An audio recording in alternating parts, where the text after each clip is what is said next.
Olá! Olá, bem-vindo ao Viver Sustentável. A poluição do ar, da água e do solo tem gerado consequências irreversíveis ao ser humano e ao planeta. O nosso primeiro passo contra essa corrente é a conscientização e as pequenas mudanças nos hábitos. Veja o resumo do programa de hoje. Conheça a Eco Cartoon, uma exposição que apresenta obras de diversos países com foco bem-humorado na questão da poluição.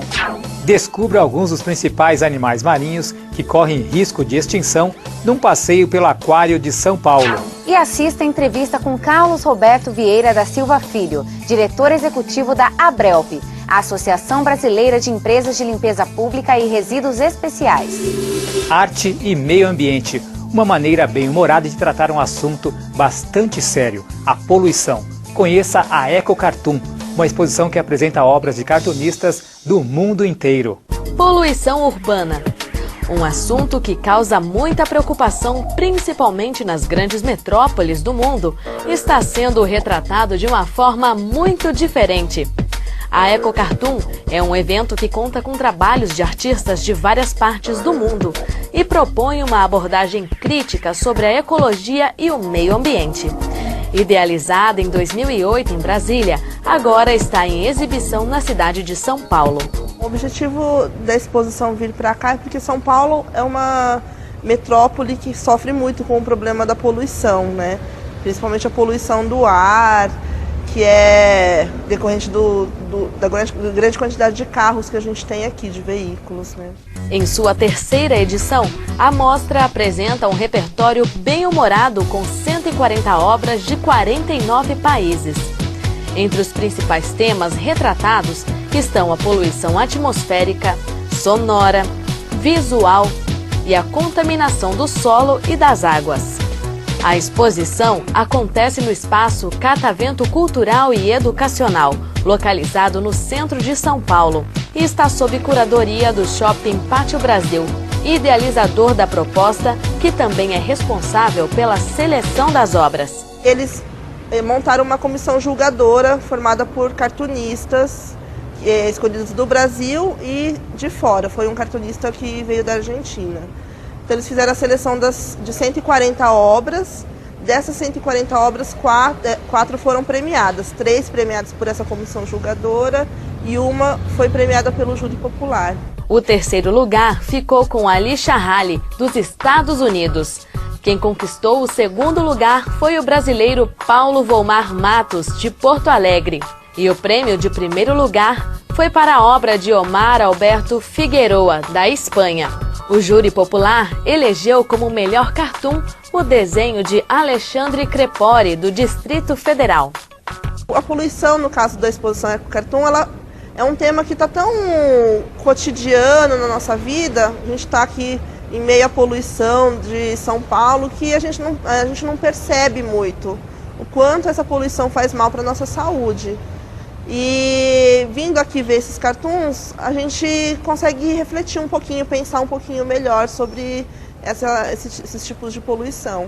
As visitas escolares são acompanhadas por monitores que ajudam as crianças a compreenderem a importância do tema poluição. Mas a exposição é aberta a todo o público. Então as crianças vindo aqui visitar a exposição, elas vão ver o quanto a poluição está evidente em um outro meio de comunicação, que são os cartoons, as tirinhas de humor. E é uma forma também bem humorada de mostrar um problema tão importante, né, para elas. Então elas veem o problema de forma humorada, riem um pouquinho e depois é feita uma reflexão sobre cada um desses problemas que estão aqui nas cidades. A Eco Cartoon prova que é possível conscientizar com bom humor. No próximo bloco, conheça alguns dos principais animais marinhos ameaçados de extinção num passeio pelo Aquário de São Paulo. Continue aí.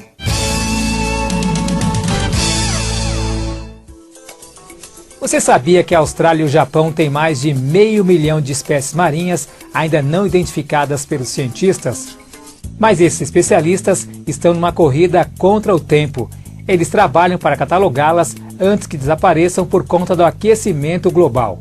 Nos últimos 10 anos, uma equipe de cientistas internacionais registrou cerca de 33 mil espécies marinhas na Austrália e o mesmo número no Japão. Mas ainda há muito para explorar.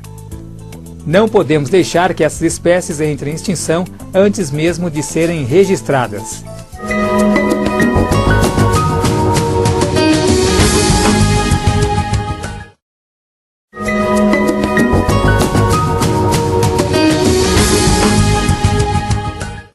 Olho vivo, consumidor. Uma pesquisa realizada pela Universidade de Medicina da USP revelou os perigos da poluição para a saúde. O estudo mostra que permanecer de 2 a 3 horas em um corredor de ônibus equivale a fumar 3 cigarros por dia. Já um motociclista que trabalha 10 horas pelas ruas de São Paulo inspira poluição equivalente a fumar 6 cigarros. E a estimativa de poluentes inalada pelos habitantes das grandes cidades é equivalente a fumar 3 cigarros por dia. Por isso, exija a ação dos governantes e faça a sua parte. Evite usar o carro quando possível.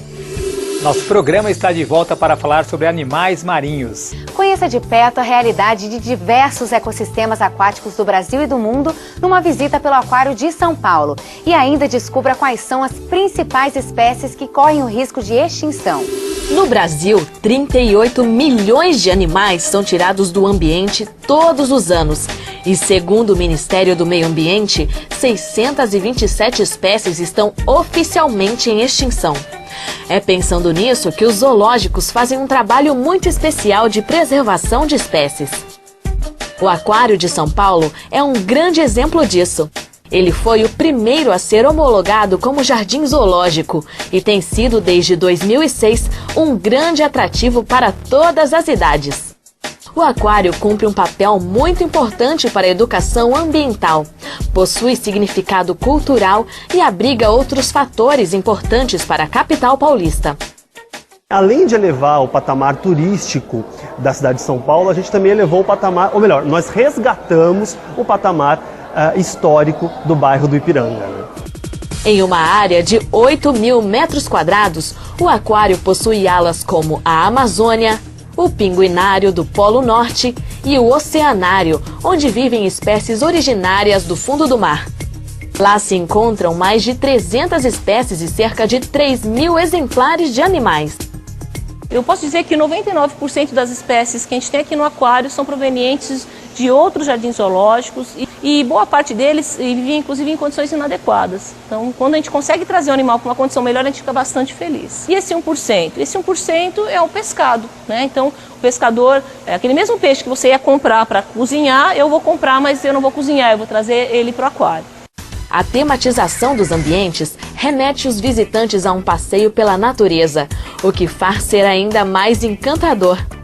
Mas essa também é uma maneira de fazer com que os animais se sintam em seus habitats naturais e, assim, causar o mínimo de desconforto. A Laura explica como são alguns ambientes e como é o trabalho realizado para os bichinhos se sentirem em casa. No recinto dos pinguins eu tenho uma série de substratos diferentes para que esse animal não tenha problema nas patinhas. Eles têm uma pododermatite muito comum, que é de aves em cativeiro. No caso das lontras, a gente tem 3, 4 tipos de substratos também. A gente tem areia, a gente tem terra, a gente tem grama, a gente tem cascalho de rio, né? Tem o próprio tanque de água. Então, tudo que você puder fazer para diminuir a ocorrência de alguma doença, alguma depressão no animal, a gente vai fazer. Além disso, o aquário trabalha junto com um The Shape, né? O Shape ele é voltado para enriquecimento ambiental. Isso é, acabou aquela tendência de ter um animal em cativeiro, entediado, né? Numa jaula quadrada. Não, a possibilidade é incrementar, colocar várias situações novas no recinto para que esse animal se depare com aquele problema e tente resolvê-lo.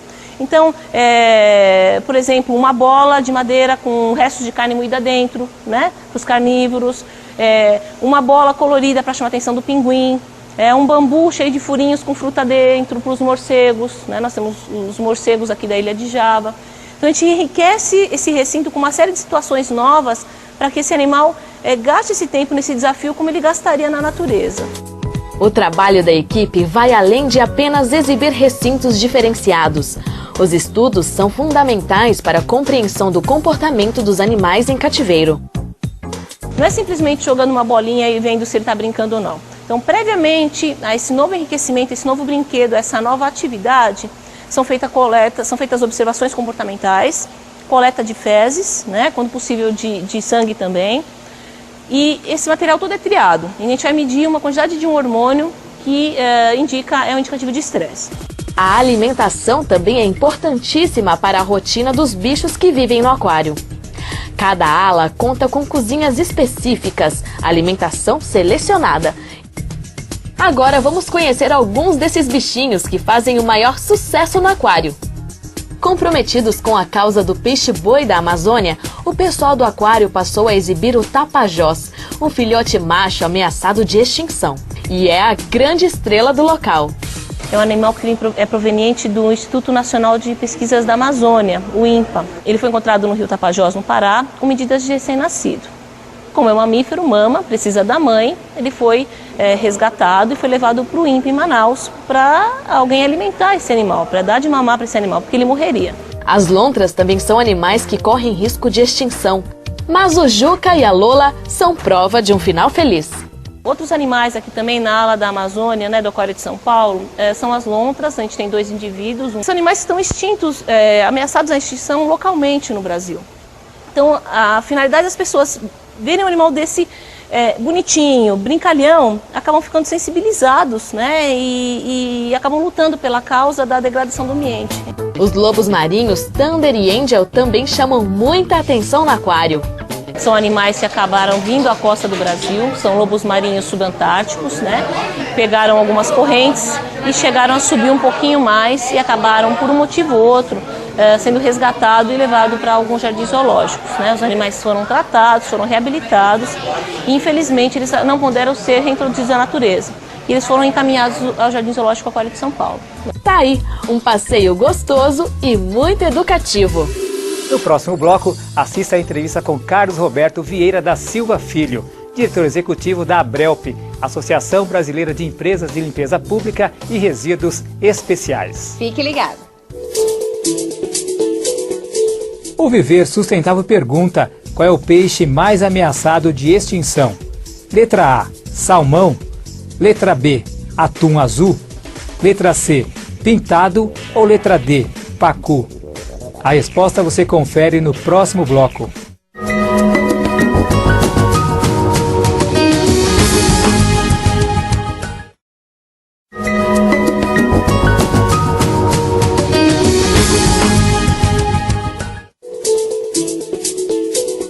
No bloco anterior, o Viver Sustentável perguntou qual é o peixe mais ameaçado de extinção. A resposta correta é letra B, o atum azul. Esse animal marinho desapareceu inteiramente da costa brasileira por conta da pesca exploratória.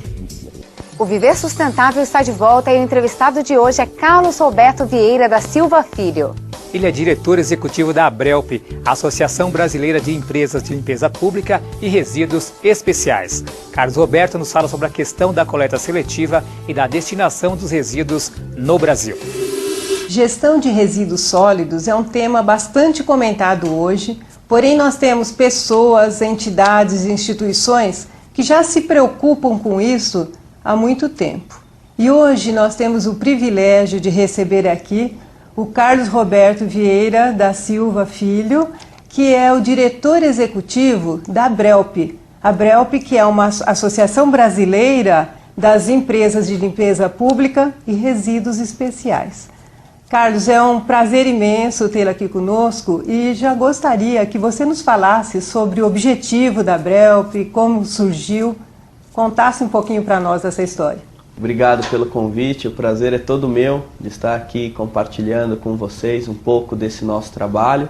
A ABRELP é uma associação que reúne as empresas que fazem os serviços de coleta de lixo, transporte, tratamento e a destinação dos resíduos descartados pela população.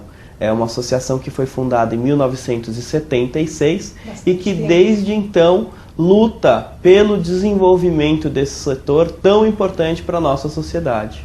Eu considerei também bastante interessante que a ABRELP é também uma entidade que ela trabalha junto à sociedade, estimulando para que os resíduos sólidos, para que essa gestão seja feita da melhor maneira, né? Como que é feito isso? Como que vocês conseguem um resultado nesse sentido? Um dos focos do trabalho da Abrelp é realmente sensibilizar a sociedade para as questões relacionadas aos resíduos sólidos. E nesse sentido, nós fazemos cursos, seminários, palestras, publicamos artigos, livros e documentos que sejam acessíveis a todos aqueles interessados pelo tema e que realmente possam não só conhecer a questão relacionada à gestão de resíduos sólidos, mas também aplicar os conceitos mais adequados a essa gestão, auxiliando assim na melhoria dessas atividades e, consequentemente, numa melhoria do nosso meio ambiente rumo ao desenvolvimento sustentável. E ontem, inclusive, consultando o material de vocês, eu encontrei aqui o panorama dos resíduos sólidos no Brasil, um material bastante interessante. E gostaria que você nos falasse como que é o acesso a esse material em relação ao conteúdo, quer dizer, como que as pessoas podem adquiri-lo, né? O Panorama dos Resíduos Sólidos no Brasil é um documento que a Abrelp publica anualmente, desde 2003, que traz os dados da situação sobre os resíduos sólidos no Brasil, sobre coleta seletiva, sobre reciclagem, que hoje atrai tantos interesses, e que nós realmente pontuamos com os dados confiáveis da real situação desses serviços nos nossos municípios, nos nossos estados e nas regiões brasileiras. Porque nós acreditamos aqui na Abrelp que apenas conhecendo a situação que nós podemos demandar e implementar as soluções adequadas. Essa publicação é uma contribuição da Abrelp para com toda a sociedade e ela está disponível para download no nosso site da internet, que é o www.abrelp.org.br. Então, qualquer pessoa pode ter acesso a esse material. Qualquer um pode ter acesso, o download é livre, gratuito, não tem nenhum custo, para realmente poder disseminar essa informação e esse conhecimento ao maior número de pessoas possível. E por falar no momento atual, né, como que está hoje a situação dos resíduos sólidos no Brasil, da gestão, como que é o panorama hoje brasileiro? É um panorama que vem evoluindo, mas ainda precisa de um grande aperfeiçoamento. No último dado que nós publicamos, que é essa publicação de 2009, o Brasil gerou 57 milhões de toneladas de resíduos urbanos. Porém, nós tivemos apenas 50 milhões coletadas. Então, cerca de 7 milhões de toneladas ficaram largadas, abandonadas no meio ambiente, em rios, em lagos, em outros corpos d'água, em terrenos baldios, causando danos e poluição. E dessas 50 milhões de toneladas que foram coletadas, nós tivemos metade com a destinação adequada e metade com destinação inadequada. Ou seja, praticamente 23 milhões de toneladas com destino inadequado no Brasil, em lixões, que acabam realmente contaminando as águas subterrâneas, causando aí uma grande emissão de gases de efeito estufa que proporcionam o aquecimento global e realmente prejudicando a vida das pessoas, principalmente daquelas que moram nas proximidades dessas áreas. A nossa nova lei de políticas públicas, resíduos sólidos, e realmente se constitui num marco, né? Qual é a abordagem principal, quais são realmente as mudanças que essa lei pode proporcionar daqui para frente? A lei ela vem com o objetivo de modernizar o setor. É uma lei que ficou 21 anos em discussão e que traz uma série de dispositivos que integram-se entre si e que vão fazer essa promoção, essa modernização e trazer esse avanço para os resíduos sólidos. Dentre as várias disposições da lei, eu destacaria como as 3 principais: a logística reversa, a responsabilidade compartilhada e a hierarquia na gestão de resíduos. Esses 3 instrumentos, a partir do momento em que integram-se entre si, eles serão capazes de mover todo esse sistema concebido pela política nacional e realmente propiciar um melhor momento para a gestão de resíduos no Brasil. Bom, Carlos, foi um prazer enorme tê-lo aqui. Agradeço e espero que você possa voltar outras vezes, porque é um tema que realmente não se esgota, né? Obrigada. Assista agora ao quadro Colunista com o Dr. Sérgio Weismann.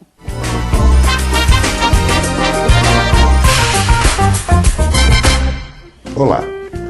Muitas pessoas perguntam se existe realmente verdade nas afirmações de que o uso de aparelhos celulares frequentemente podem fazer mal à saúde. Esse tema ainda é muito controverso, muitos estudos estão sendo colocados em prática, mas o que se sabe positivamente é que antenas de equipamentos, sejam celulares, sejam de computadores, sejam de qualquer natureza, elas têm emanação de radiações chamadas eletromagnéticas.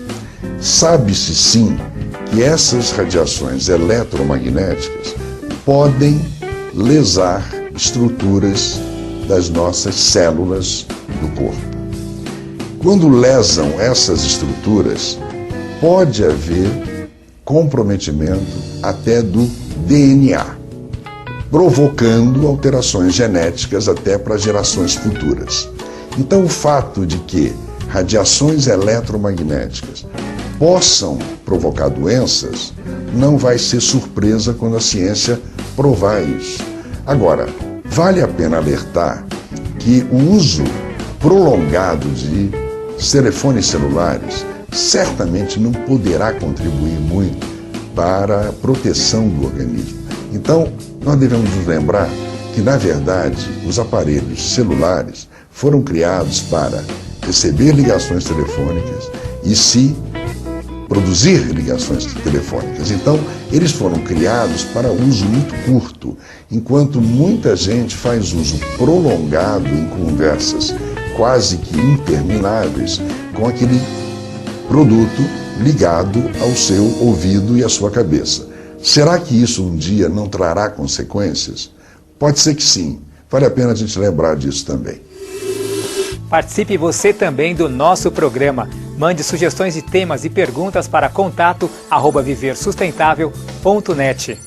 Acesse nosso arquivo de matérias pelo site viversustentável.net. Lá você também encontra muitas informações sobre o meio ambiente.